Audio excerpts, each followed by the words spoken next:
Bienvenido nuevamente. Mi nombre es Carlos Roberto Pineda, soy el profesor de la asignatura Sociología en UNABS. Hemos desarrollado dos teorías, hemos conversado, hemos comentado dos de las teorías del desarrollo y subdesarrollo latinoamericano. Esas teorías son la teoría de la modernización y la teoría centro-periferia. Toca en este video hablar sobre la teoría de la dependencia y posteriormente, en otro video, el planteamiento neoliberal.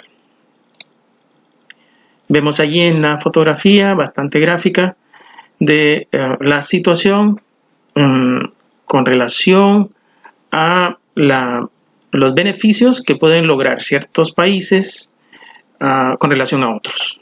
Y en este caso, la relación de subordinación o la relación de dependencia en el plano tecnológico, político, económico, y en esta figura vemos cómo ciertos países se benefician extrayendo los recursos naturales de los países del sur. Según la teoría de la dependencia, la causa fundamental del subdesarrollo o la causa fundamental de la dependencia latinoamericana es el resultado de la expansión del capitalismo a nivel mundial y de la forma en cómo penetró y se desarrolló en América Latina. Es entender cómo fue desarrollándose el capitalismo en Europa, en Estados Unidos, y de qué manera fue expandiéndose en América Latina, en Asia y en África, cómo obtuvo los recursos naturales, cómo extrajo la riqueza para beneficiarse y lograr mejores niveles de desarrollo. La otra causa del subdesarrollo o de dependencia de Latinoamérica es debido a la explotación del trabajo. Esta explicación es más interna, de la dinámica interna de los países en el marco de la producción. Suceden dinámicas de productividad en la cual están sometidos determinada cantidad de empleados u obreros que reciben salarios considerados como no dignos. En ese sentido, cuando no se remunera de manera adecuada o digna al trabajador, se considera sobreexplotación o simplemente explotación del trabajo. Ambas entonces son dos de las causas que plantean los teóricos de la dependencia. ¿Cuáles son las estrategias de desarrollo que plantean los teóricos de la dependencia?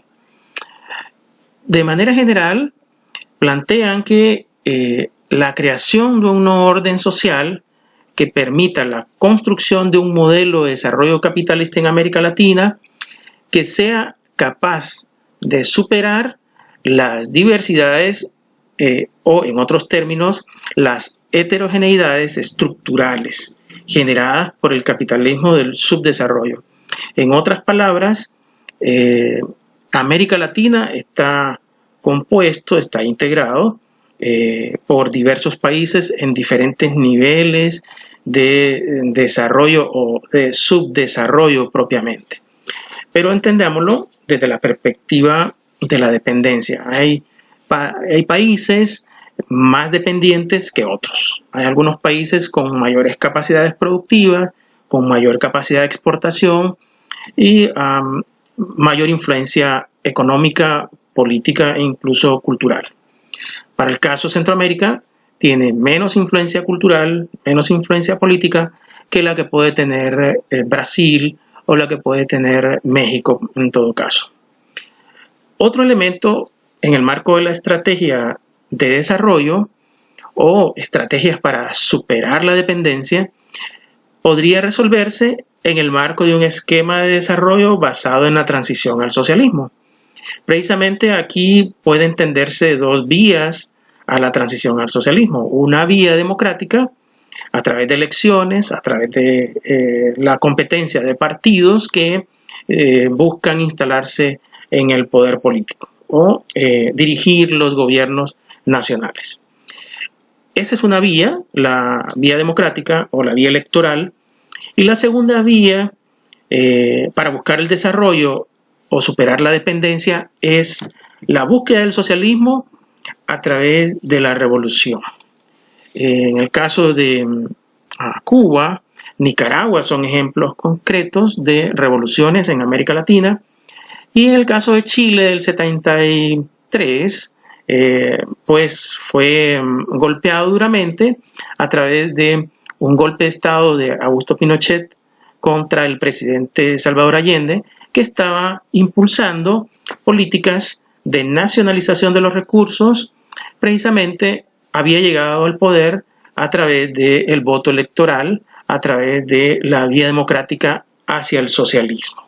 Pero a raíz del golpe de Estado no continuó con las políticas que había recibido una fuerte oposición de los empresarios y desde luego de los militares, quienes dieron un golpe de Estado porque no compartían la política social y la política económica que había impulsado este gobierno socialista democrático. La teoría de la dependencia entonces se proponía o las estrategias que esgrimían para superar la dependencia o subdesarrollo latinoamericano eran 4, al menos. 1, la nacionalización de la economía y en este caso de ciertos recursos naturales como el petróleo, que pasaran a formar parte de las empresas del Estado. Con frecuencia estos recursos están en manos de capital extranjero. La nacionalización de la economía entonces era que el Estado nacional pudiera administrar las diferentes empresas estratégicas, tanto en el manejo de la minería, de las petroleras, el gas, entre otros rubros como las telecomunicaciones, que fueran administradas o manejadas por los estados. Esa era una de las políticas o de las estrategias. La segunda eran las políticas de desarrollo industrial autónomo. Esto implicaba que el Estado debía motivar a los empresarios, además participar de ese proceso. El Estado debía invertir fuertemente en la creación de nuevas empresas estatales y apoyar los industriales nacionales, entre otras áreas de la economía, para que el país pudiera tener capacidad productiva y en el caso de las exportaciones, tener la capacidad de exportar y que las importaciones no fueran demasiado elevadas. En este caso, el país podía ser más autónomo en el caso de crisis económicas mundiales. La tercera política son las políticas redistributivas para garantizar la justicia social y el bienestar de la población. Pues la creación de proyectos habitacionales es una de las, diríamos, políticas redistributivas para generar mayor justicia social y bienestar en la población, entre otras que fueron diversas en toda América Latina.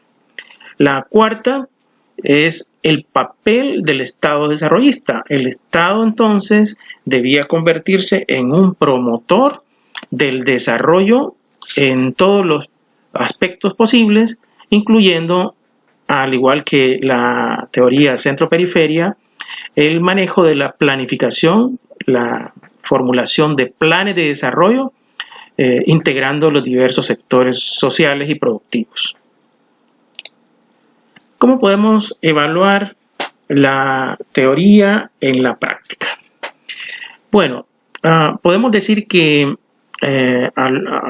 aparte de los casos ya mencionados de Cuba, Nicaragua, Chile, en el caso de Nicaragua, en el 79 sucedió la revolución sandinista y prácticamente toda la década del 80 hasta finales de los 80, en el 89-90, es que el partido en el gobierno tuvo que generar los espacios para la competencia política, la competencia electoral, y luego vinieron cambios bruscos que hicieron cambiar, valga la redundancia, todo lo desarrollado en la década de los 80 a través de las políticas socialistas en el marco de esta teoría de la dependencia. Y experiencias más recientes, en el caso de Bolivia, Ecuador, Venezuela, que un grueso de las políticas impulsadas por estos países se enmarcan en la teoría de la dependencia.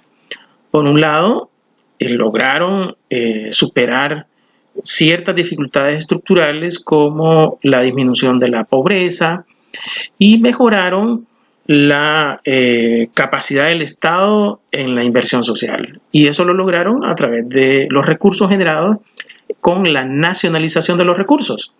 Pero fueron en algún momento estos países, sobre todo Venezuela, recibieron con desagrado por parte de los países vecinos en el Cono Sur, que se oponían a este tipo de gobierno, a este tipo de políticas de la nacionalización de los recursos, y de esa manera también entra en el juego los Estados Unidos, que ha bloqueado, sanciona y señala permanentemente en el marco de lo que se conoce como guerra híbrida, de tal manera de que cualquier política social que se implemente no tiene los resultados deseados. Sin embargo, en otro momento, en años anteriores, tanto Venezuela como Bolivia, Ecuador, lograron estándares importantes en el marco del desarrollo y de superar la dependencia.